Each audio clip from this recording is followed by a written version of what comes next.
ये देखें खुद ही वो अपना काम करते हैं, कब धो रहे हैं, यानी कि साथ ही हमारी मेहमानवाजी हो रही है।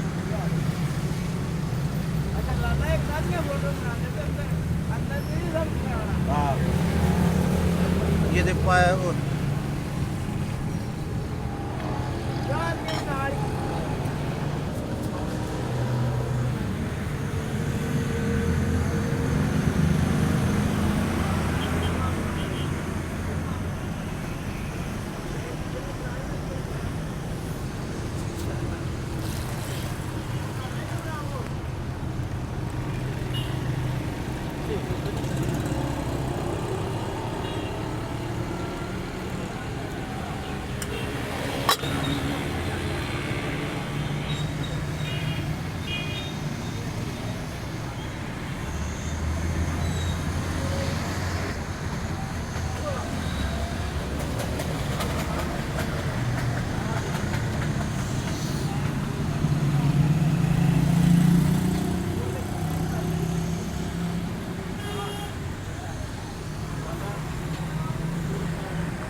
चूल्हे को बंद कर दिया है, चाय तैयार हो गई है।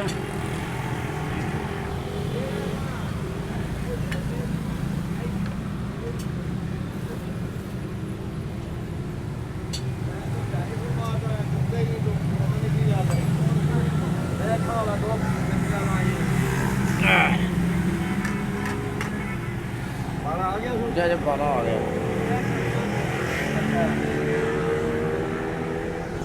वो पेंचर दिखना, वो